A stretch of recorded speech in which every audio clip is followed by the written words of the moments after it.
Bonjour à toutes et à tous l'équipe Kiefer, j'espère que vous allez bien. C'est avec plaisir qu'on se retrouve aujourd'hui pour la présentation de la quatrième étape du Critérium du Dauphiné 2024.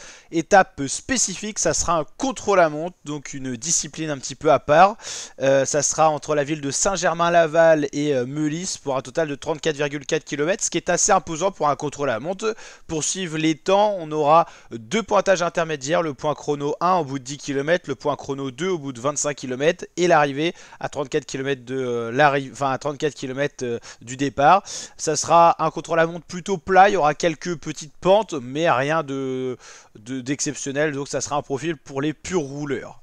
Au niveau de l'itinéraire horaire, donc comme vous le savez, c'est le dernier coureur au classement général qui s'élancera en premier, ça sera à 13h40, et le dernier coureur, lui, s'élancera à 16h14 pour une arrivée estimée comme à peu près tous les jours, autour de 16h55-17h pour le dernier coureur à s'être élancé. Contre la montre individuelle, c'est ce qui va déjà commencer à départager les favoris au classement général qui sont pour l'instant resserrés. Le maillot jaune actuel devrait normalement perdre son maillot. Derek Gibbs n'est pas un spécialiste du contre-la-montre, quoiqu'il a déjà été champion du contre-la-montre du Canada, mais normalement sur le papier il a des coureurs plus forts que lui. Kort Nielsen, Romain Grégoire, c'est pas des spécialistes. Par contre, Primoz Roglic, le Slovène, à 7 secondes de Derek Gibbs, devrait pouvoir s'emparer potentiellement de la place devant, au moins du maillot jaune. Jorgensen, c'est un des favoris, c'est pas le meilleur au contre-la-montre, mais il roule bien. Neruskar, j'ai pas les références. Amirail, ça roule plutôt bien. Donc Bruno Amirail, lui, ça va être intéressant de voir ce qu'il est capable de faire. Comme on en avait parlé lors de la présentation de l'étape 3, justement. Bruno Amirail, s'il fait vraiment un bon temps, il peut être capable de faire un meilleur temps que Roglic sur du tout plat. Donc à voir au niveau du contre-la-montre ce qu'il va être capable de donner. Champoussin, Ciccone, Rodriguez, Vlasov, Egg, Lascano, Ayuso, Buitrago. Donc là je cite les coureurs, mais il n'y a pas de gros spécialistes du contre-la-montre. Des coureurs comme Ayuso, ils sont bons au général, ils limitent la casse au contre-la-montre, mais je les vois pas aller s'emparer du maillot jaune quand t'as des Amirail ou Roglic devant. Berthet, Barguil, Formolo, ça roule bien. Dans un jour exceptionnel, il pourrait faire quelque chose. Guillaume Martin, David Godus a l'habitude de limiter la casse au contre-la-montre. Guillaume Guenard, ça roule plutôt bien.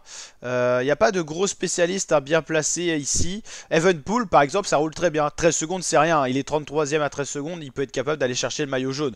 On verra justement le duel Roglic-Evenpool peut-être pour la première fois sur cette étape 4. Parce que pour l'instant, Evenpool a été très discret. Il n'a pas perdu de temps.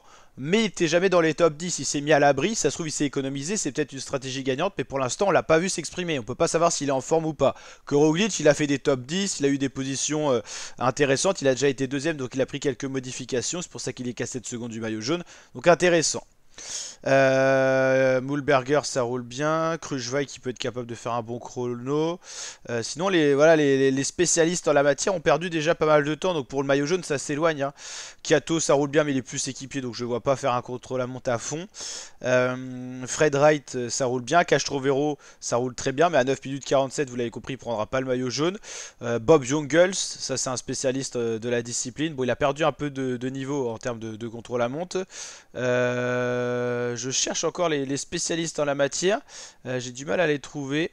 Sutterling, ça roule très bien. Sur un contre-la-montre plat, on pourra le voir s'exprimer, hein. Justement, pour la Ineos, il n'y avait pas normalement un coureur qui est spécialiste en la matière. Je vais chercher ça. Je pense pas qu'il ait abandonné. Joshua Tarling, voilà, lui c'est un très très gros rouleur, c'est une pépite au contre-la-montre. Il prendra pas le maillot jaune, ça c'est sûr, il est à 22 minutes, mais ça peut être un des favoris de l'étape. Joshua Tarling, retenez bien ce nom-là. Très intéressant ce coureur britannique sur un contre-la-montre. Ryan Gibbon, ça roule bien, mais peut-être pas un top 10 quand même.